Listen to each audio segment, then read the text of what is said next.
Oliver! Oliver! When I opened the front door, there he was, Oliver, wearing a flashy leather jacket and sunglasses. It's been a while. Oliver, who had suddenly returned, barged into the house without hesitation. Despite having disappeared for years, his audacity was shocking. And behind him was a young woman holding a baby. Who on earth could she be? As if answering my question, Oliver began to speak. This is Stella, my girlfriend. And the baby is our child, named Hazel. What? I was dumbstruck by the barrage of bewildering news he delivered.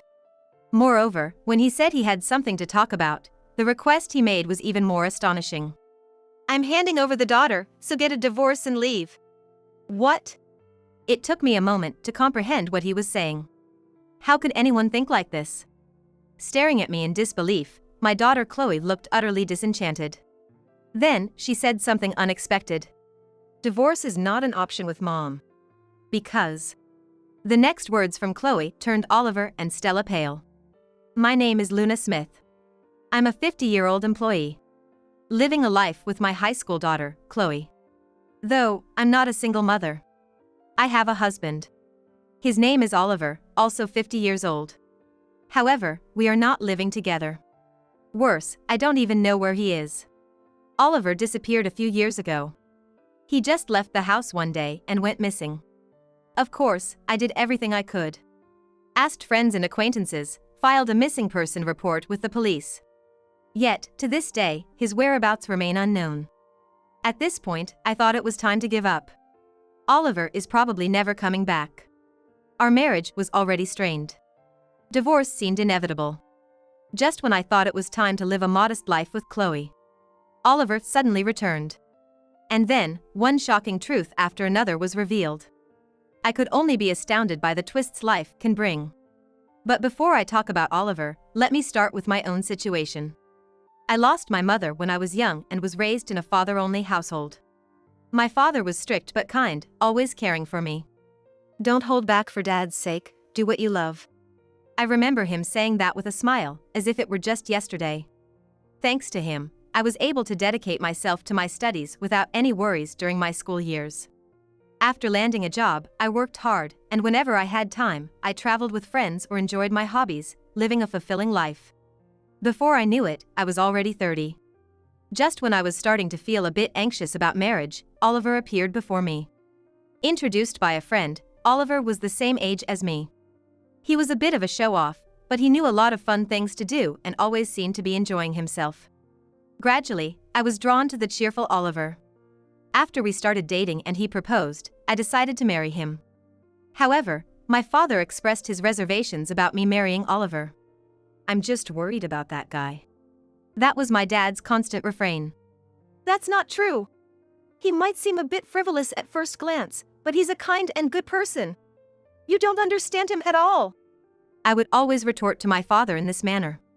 Looking back, I realize my father was right. My dad, who seldom opposed me, clearly expressed his objection. If I had just listened to him, I might have had a different life by now. But time can't be turned back.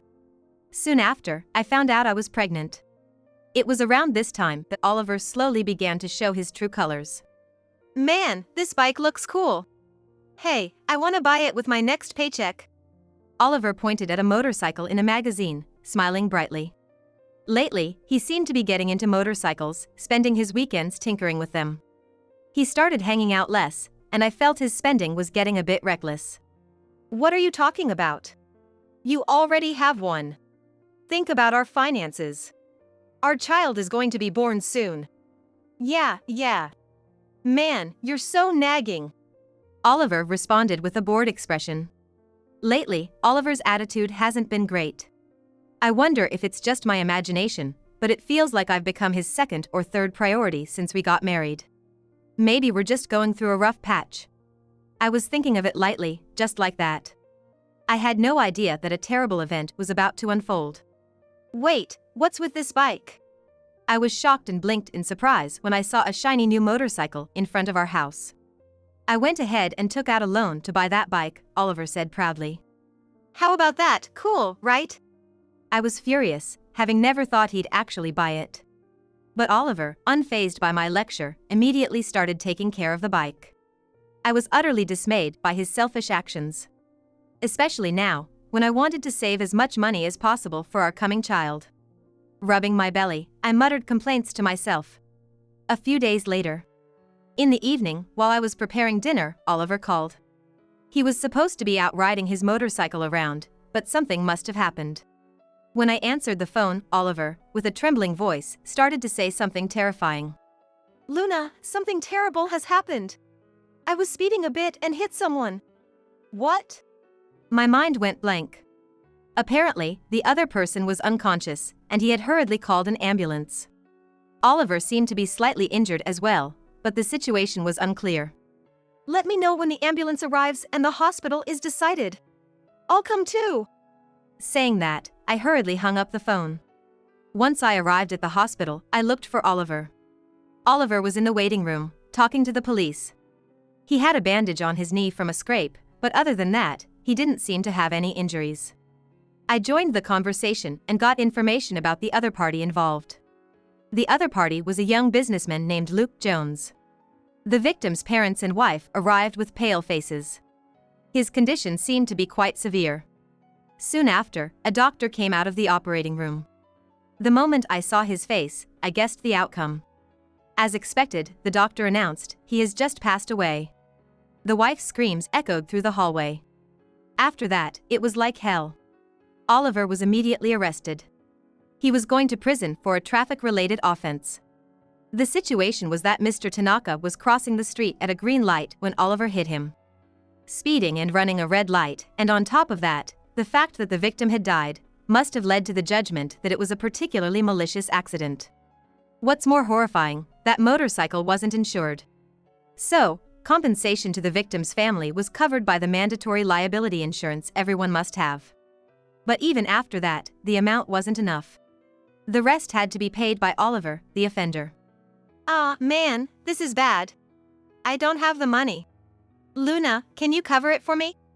Oliver's casual request infuriated me. What are you talking about? I don't have that kind of money either. It was not just about the money, but I was astonished by Oliver's nonchalant attitude at this stage. He didn't seem to be thinking about the deceased person or their family at all. Traffic prison is a bit lighter than regular prison, lucky me. But still, I want to get back to the outside world soon. I want to catch up on my comics. He was too carefree by half. Since I got pregnant, Oliver's frivolous side started to show, and that was a fact. But I never thought it could be this bad. I was at my wit's end. That's when my father stepped in to help. I understand the situation. I'll cover the compensation. But there's a condition. Really? Oh man, that's a relief. Oliver quickly agreed to my father's conditions. And so, my father paid the remaining compensation on behalf of Oliver. My father used to manage an apartment building and had some savings. 2 years passed, and Oliver was released from the traffic prison. Of course, his previous job had long fired him. So, my father pulled some strings to get him a job at a small company. He had connections and a wide network from his time in business. That's why Oliver started to be more agreeable towards my dad. He was providing money and even got him a job. Oliver must have thought it was safe to follow him. But my dad saw right through Oliver's opportunist mentality. He kept a close eye on him to make sure Oliver wouldn't stray off the path again. You have a frivolous side. This accident was also a result of your personality. Are you seriously reflecting on it? Remember the victim and live an upright life, will you? Yup. I mean, yes. I'll turn over a new leaf and do my best. Oliver lived humbly for a while. He took his job seriously and even took care of Chloe, the child that was born. He never missed visiting the victim's grave on the monthly anniversary of the accident. I once wrote a letter to the bereaved family and mailed it. It seems they had moved, though, and the letter was returned to me. At that time, Oliver truly seemed to be reflecting on his past and living earnestly. But as a decade passed, Oliver's facade began to peel away. Around that time, my father started feeling unwell and began visiting the hospital. After a while, he was diagnosed with a rare disease. He began a cycle of being admitted to and discharged from the hospital. even when discharged, he could hardly leave the house. I ended up having busy days juggling caregiving and work. Fortunately, Chloe was in middle school by then. She was reliable and could handle most things on her own. She was about to enter her exam period, but somehow, we managed to secure study time, and our lives were barely making ends meet. It was during this time. That's when Oliver's original frivolous and unreasonable side began to show. His spending became reckless, disappearing into hobbies and drinking. No amount of cautioning had an effect. On the contrary, he would retort, "It's my money, I can spend it however I want," getting even more upset. And then, he started coming home late in the morning. Where on earth have you been? I would shout at Oliver, exhausted from caregiving, as he returned home in the early hours. His face was red, perhaps from drinking. It doesn't matter. With Dad in that condition, he can't say anything to me now, so it's a good chance for me to drink all I want and deepen my connections with various people. Man, it's so much fun. What are you talking about? You're not even looking after the house. I'm struggling with work and caregiving, and Chloe is having a hard time with her exams. And you're taking it easy? I couldn't help but scream. Oliver just laughed it off, saying, "It's just a breather." Huh? I'm tired of playing the good husband, you know. I hate being tied down by roles like being a husband or a father. I don't want to carry that kind of role. I want to be more free. I was stunned by his words. I can't believe you. You're not single, we have a family. Especially Chloe, she's still a minor, and you're... Ugh, you're so annoying. The one time I come home, and this is what I get. This is why it's so tiresome. Oliver exaggeratedly sighed. And then, he left again. Taking advantage of the weekend, he roamed around, which I envied. I figured he would come back when he felt like it. But from that day, Oliver never returned home. At first, I thought he might be staying at a friend's house. But no one knew where he was. Reluctantly, I called his company. To my surprise, I found out he had resigned months ago. I was filled with disbelief. Where on earth could he be? The only place that came to mind was his parents' house. Originally, Oliver didn't get along well with his parents and rarely visited them. Still, desperate, I called my mother-in-law. But as expected, she said, "I don't know. He's not here." As a last resort, I decided to go to the police. I filed a missing person report, but in the end, his whereabouts remained unknown. It seemed there were people helping with the disappearance, but their exact location remained unknown. In the meantime, my father passed away. By the time Oliver disappeared, my father was already on a ventilator and could hardly communicate. I prepared for the funeral with tears, going through the motions. I felt incredibly guilty for marrying such a selfish man as Oliver, causing so much worry for my father. I was filled with remorse. There's another thing I regret. I had been planning to rebuild our house with my father's money. The plan was to demolish my father's old house and build a new, accessible home on the land. We thought living together would make my father happy. But that dream never came to fruition as my father passed away. I was so frustrated. Oliver's disappearance, my father's passing. It seems troubles come in pairs. I was completely disheartened.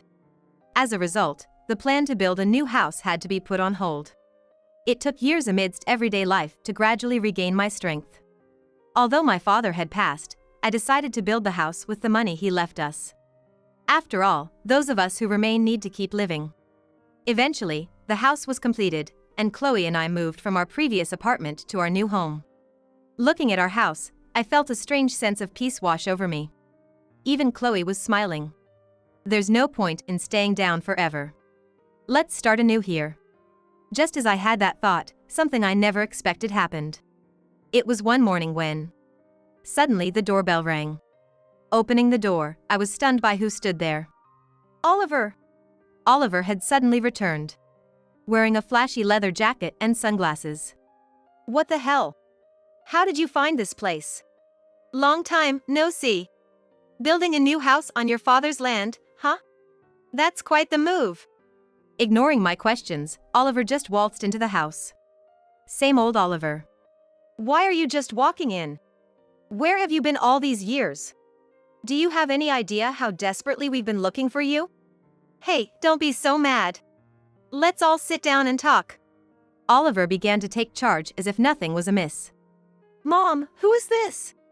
Chloe, sensing the commotion, paused her studying to come over. Oh, Chloe, huh? You've grown up. Chloe immediately scowled. She had seen up close how much Oliver had put me through. She clearly harbored a deep dislike for her father. Her sharp gaze wasn't reserved just for Oliver.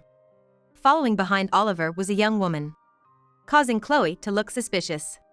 The woman, heavily made up with bright dyed hair and flashy clothes, was holding a baby and had a triumphant smile. I felt a wave of discomfort. Both of you, this is the first time meeting, right? This is Stella, my girlfriend. What? Ignoring our surprise, Stella greeted us with a composed expression. Pleased to meet you. After disappearing for years, Oliver suddenly returns with a girlfriend in tow. It seemed utterly insane. But then, an even more appalling truth was revealed.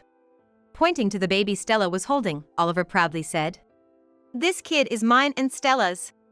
Cute, isn't she? Her name's Hazel. A child. I felt dizzy, barely able to stand. It was terrifying how much common sense he lacked. Was Oliver really this bad once you got to know him?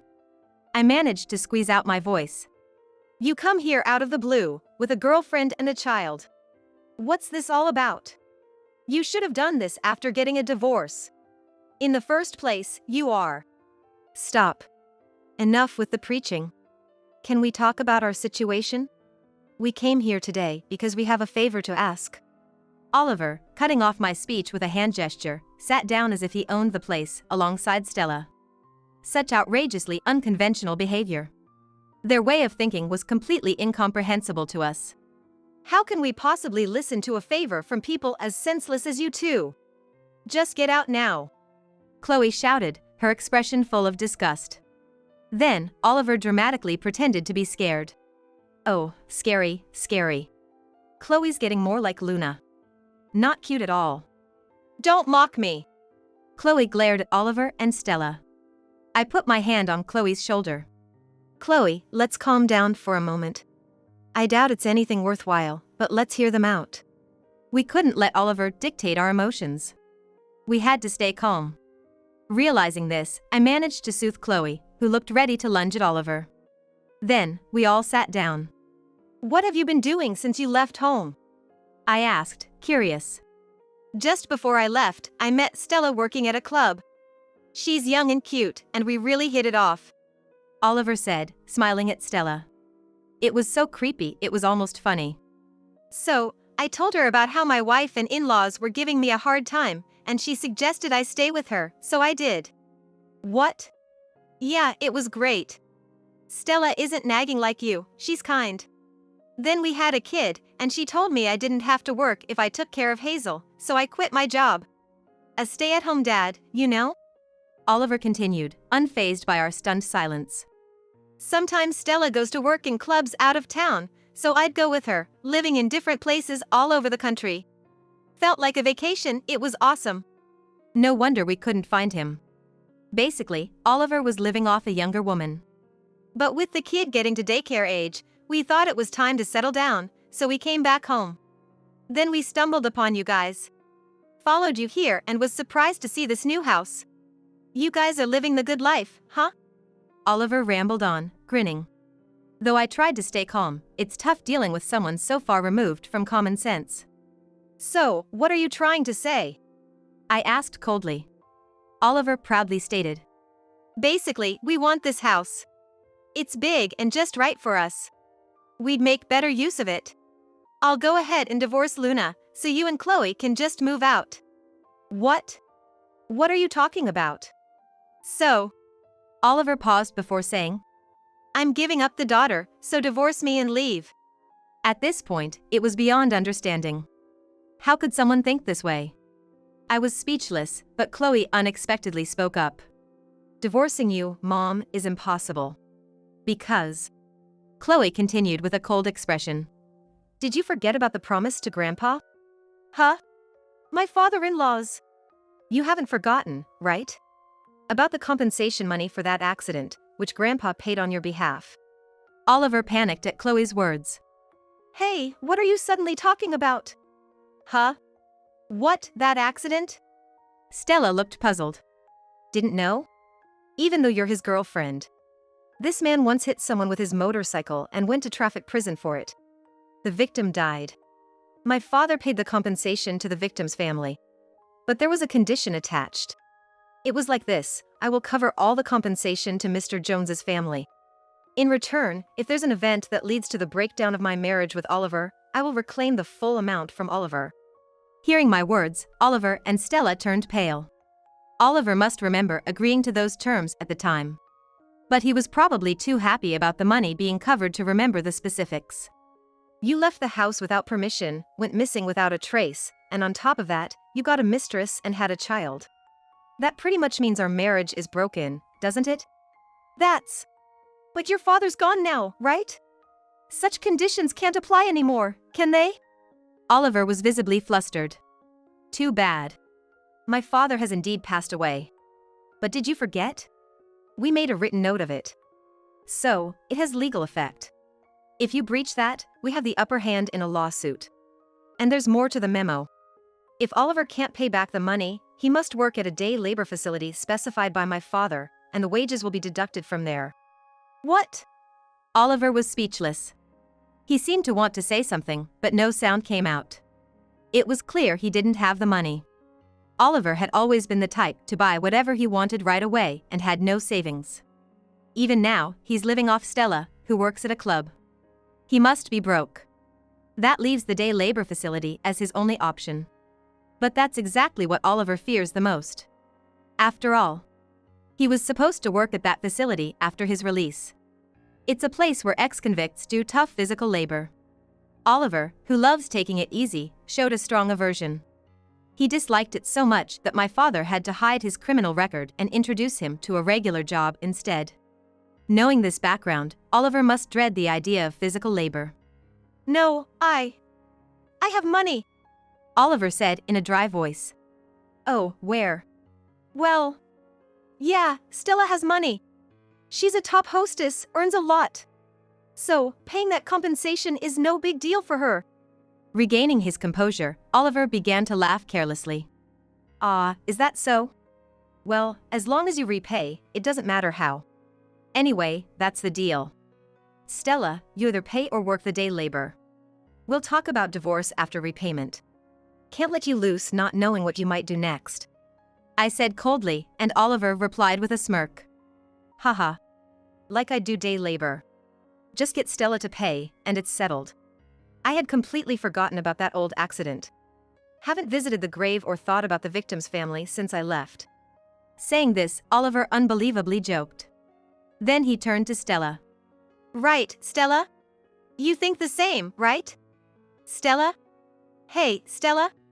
Stella had been acting strange, looking down in silence. Stella was looking down in silence.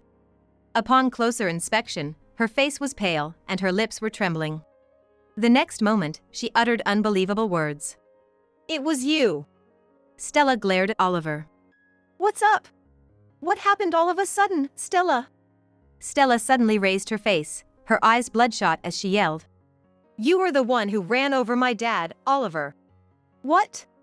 Both Chloe and I were shocked by this revelation. What did she mean? Stella began to explain. When I was 5, my dad was hit and killed by a motorcycle that ran a red light. I was too young to understand anything. My beloved dad suddenly wasn't there anymore, and I lived through sad days. My mom became deeply withdrawn and said she didn't want to stay in this place anymore, so we moved far away. To protect me from getting hurt, Mom hid the details and the information about the other party. So, I never realized the culprit was Oliver. But you say the victim's family has forgotten? How could that be? I haven't forgotten a single day. I can never forgive the person who ran over my dad. We were astonished. That Stella was the victim's family member from that accident. Oliver was panicking more than ever.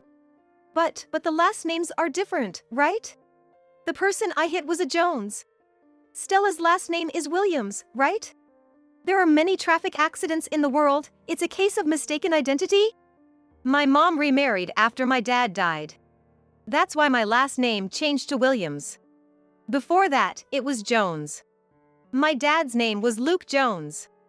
The moment she said that, Oliver turned pale. He seemed utterly disconcerted. His gaze wandered through the air, and he started sweating profusely. Meanwhile, Stella showed her hatred. To mock the victim's family and laugh it off, unbelievable. That's the kind of person you are, Oliver. You wouldn't pay.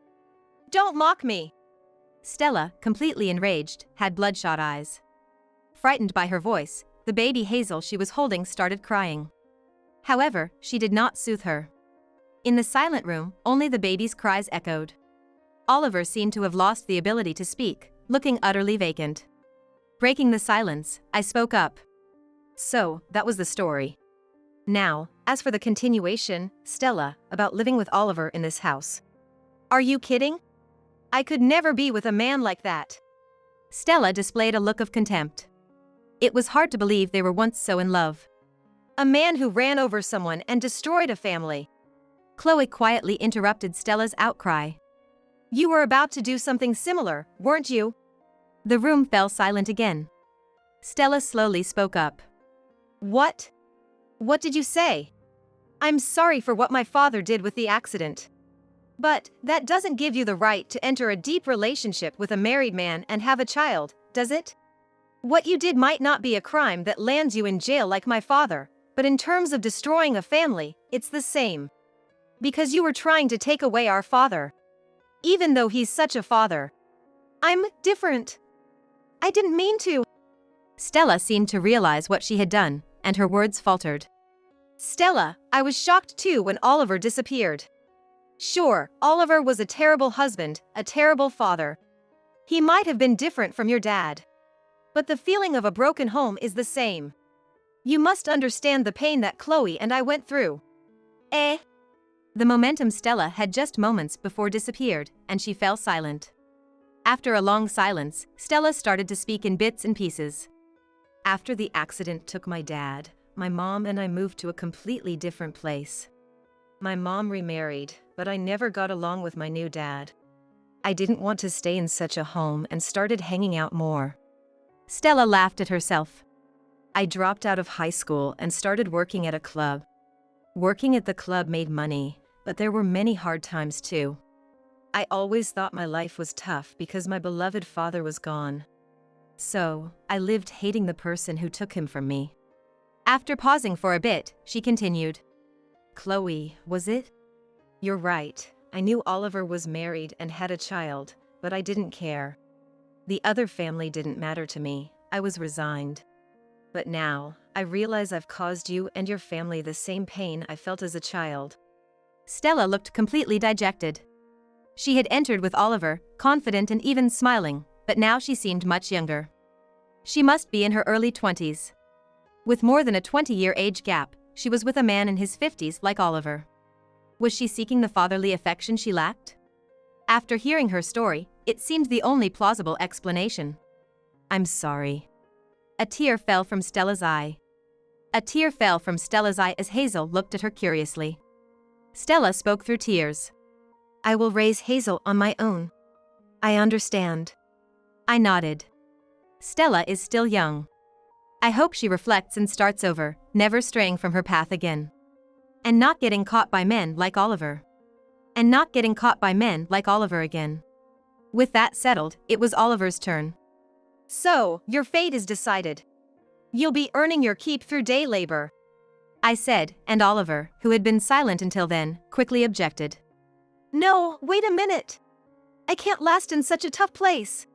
At least give me something easier. I need a light job that ends at 9 to 5. What are you talking about? There's no such place. Considering you already have a criminal record, you should be thankful there's even a place willing to hire you. That's it. Oliver let out a pathetic sound. Stella and Chloe were looking at him with complete disdain. We've caused you a lot of trouble, Stella said as she stood up. Chloe had a complex expression, but I met Stella's eyes and nodded. Holding Hazel tightly, Stella left. After Stella was out of sight, Chloe murmured, Mom, are you sure? Shouldn't we have been harder on her? Mom, are you sure? Shouldn't we have been harder on her? It's okay now. I believe those tears weren't fake. I too was raised by a single parent. I could somewhat understand Stella's feelings. She seemed to regret getting involved with a married man like Oliver, and I hoped she would live honestly and focus on raising her child from now on. That was my sincere wish. Well, when I looked at Oliver, he didn't move an inch. He was completely drained. Perhaps terrified of what the future holds for him. And rightfully so. Oliver now has to atone for his actions. Over a long period. A few days later, I handed Oliver over to the facility director of the Day Labor Center, a friend of my father. Please be careful, this man has developed a habit of taking it easy. So, he might slack off or attempt to escape, causing you trouble. No worries. We're used to handling such individuals. The director laughed heartily. The place was filled with ex-convicts similar to Oliver. Families had given up on these hopeless cases. It seems that attempts to escape were not uncommon among such a group.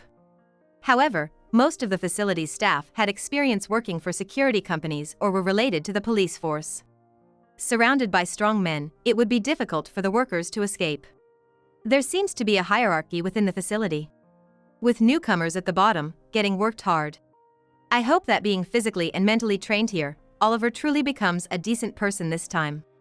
As for me, I had already filed for divorce. Initially, I had planned to divorce after the repayment was completed, but the wages earned from the labor were lower than expected. Therefore, I arranged for Oliver to borrow money from a consumer finance company affiliated with the facility, repay me in full, and then Oliver would repay the consumer finance company. As a result, a significant amount of money came into my hands. However, this money was originally my father's. I wanted to use it for something my father would have done if he were alive. With that in mind, I donated part of the sum to an organization for children who lost their parents in traffic accidents. I hope to reduce the number of people who suffer from such sadness. My father would surely have done the same. Remembering my loving father, I teared up. Years have passed since then. I continue to work as usual. Chloe has become a university student. She is diligently studying to obtain a difficult national certification. Unlike Oliver, she is a well-grounded person. Despite everything that has happened, it's good to see her grow up well. Reflecting on the tumultuous days when Oliver was around, I truly feel this way. Now, I'm just thankful for ordinary days. Being able to live a peaceful life is more precious than anything. I hope this tranquility lasts forever.